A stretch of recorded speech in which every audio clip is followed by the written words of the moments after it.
Hello friends, मैं विकास कुमार। आप सभी का स्वागत है हमारे यूट्यूब चैनल सीटी एग्ज़ाम जंक्शन पर। तो जैसा कि आप सभी जानते हैं, हम सीटी एग्ज़ाम की प्रिपरेशन पे लगे हुए हैं। तो कल हमने महाजनपद और उनकी राजधानियों के बारे में पढ़ा था। तो आज हम पढ़ने जा रहे हैं हम मगध साम्राज्य के बारे में।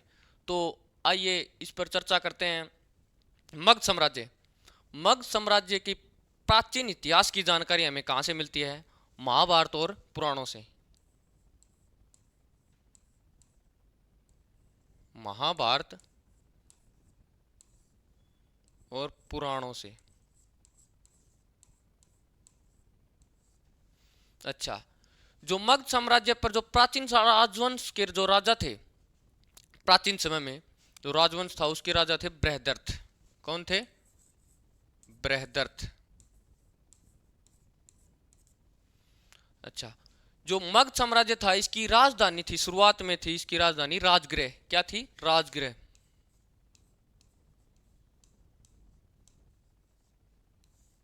राजगृह। और जो मगध साम्राज्य पर जो पहला वंश आया वो था हर्यक वंश। क्या था? हर्यक वंश।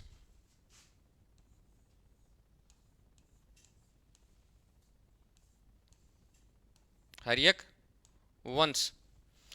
और जो हर्यक वंश का जो काल था वो था 544 ईसा पूर्व से लेकर 412 ईसा पूर्व।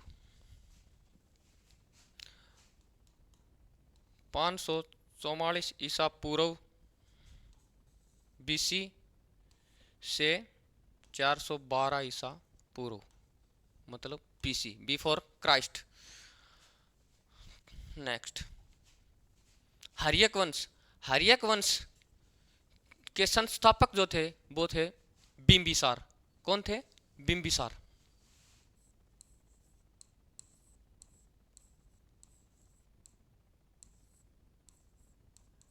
हर्यक वंश के जो संस्थापक थे वो थे बिंबिसार।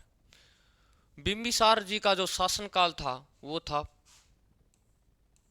544 बीसी से 492 बीसी। अच्छा, और जो बिंबिसार थे इनको जैन साहित्य में श्रेणिक कहा गया था। क्या कहा था? श्रेणिक।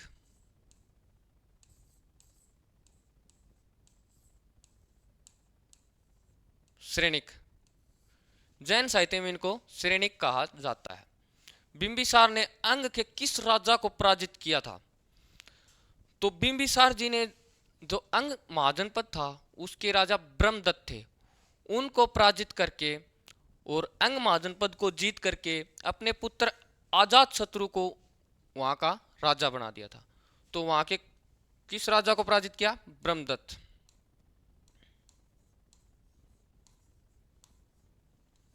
ब्रह्मदत्त। और इनका विवाह, बिंबिसार का जो प्रथम विवाह किसके साथ हुआ? तो महाकौशला के साथ। किसके साथ? महाकौशला के साथ। महाकौशला के साथ। महाकौशला के साथ। ठीक है। और इनका जो दूसरा विवाह था वो हुआ चेलना के साथ, जो कि अजात शत्रु की मां थी। मतलब अजात शत्रु ने जो जन्म लिया वो चेलना से लिया।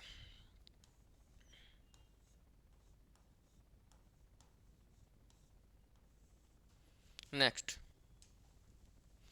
बिंबिसार का राजवैद, जो बिंबिसार जी का जो राजवैद था उसका नाम था जीवक। क्या नाम था? जीवक।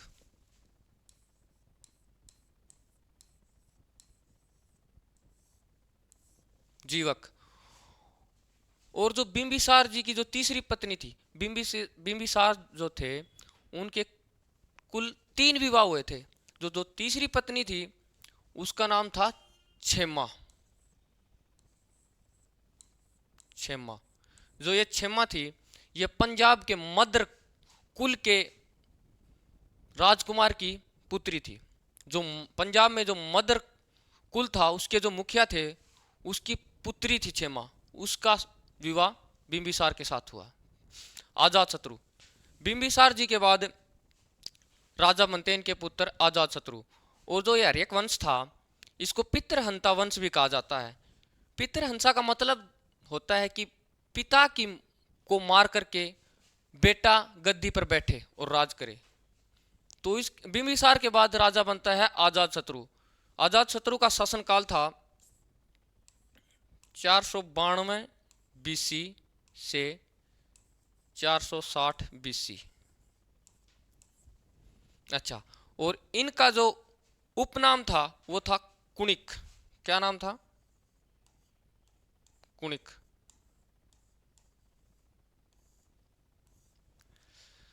अजात शत्रु का उपनाम क्या था? कुणिक।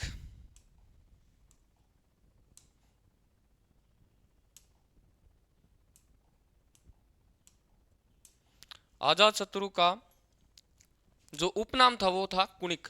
और अजात शत्रु जी ने किस धर्म को अपनाया था? तो इन्होंने बौद्ध और जैन दोनों धर्मों को अपनाया था। बौद्ध और जैन,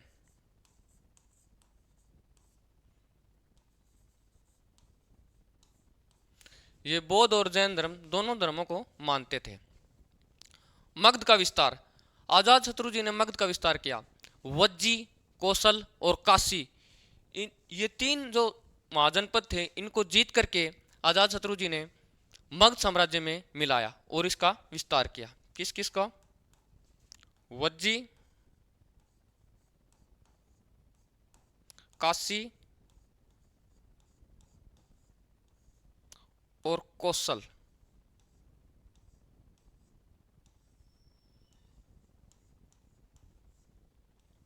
इन तीनों को जीतकर आजाद शत्रु ने मगध साम्राज्य में मिलाया। उज्जैन। उज्जैन था आजाद शत्रु का बेटा, जो कि हर्यक वंश का तीसरा राजा हुआ। जो तीसरा शासक हुआ वो उज्जैन था। इनका शासनकाल 460 बीसी से लेकर 444 बीसी तक रहा। और जो उज्जैन थे उनको गार्गी संहिता में धर्मात्मा कहा जाता है। क्या कहा जाता है? धर्मात्मा। गार्गी जो संहिता में उज्जैन को धर्मात्मा कहा जाता है। क्या कहा जाता है? धर्मात्मा। और उज्जैन ने पाटलिपुत्र नामक जो शहर है वो गंगा और सोन नदी,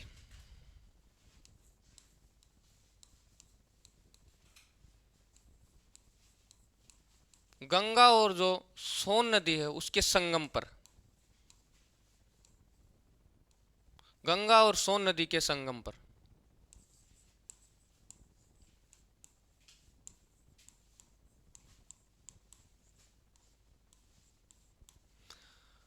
उज्जैन ने पाटलिपुत्र जो नामक शहर था स्टार्टिंग में, शुरुआत में, उसको गंगा और सोन नदी के संगम पर बसाया था, जिसको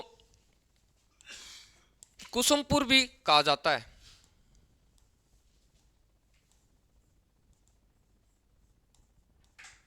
कुसुमपुर भी कहा जाता है। और इन्होंने अपनी राजधानी बनाई अलग से, वो क्या थी? पाटलिपुत्र। उज्जैन जी ने अपनी राजधानी राजगिरे से बदलकर पाटलिपुत्र बनाई।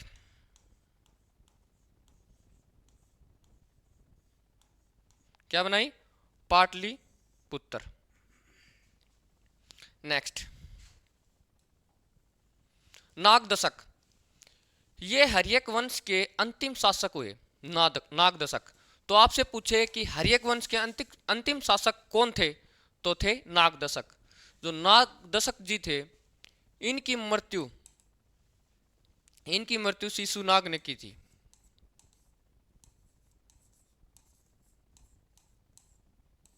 शिशुनाग ने की थी।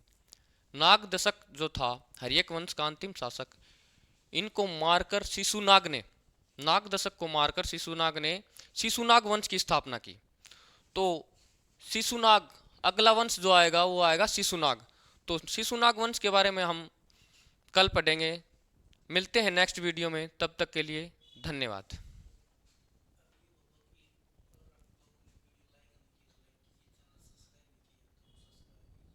पॉज कर रखी तू। तो तब तक के लिए धन्यवाद दोस्तों। अगर वीडियो आपने लाइक नहीं किए तो लाइक कीजिए, चैनल को सब्सक्राइब कीजिए और हमको सपोर्ट कीजिए, जिससे हमें मोटिवेशन मिलता है। धन्यवाद।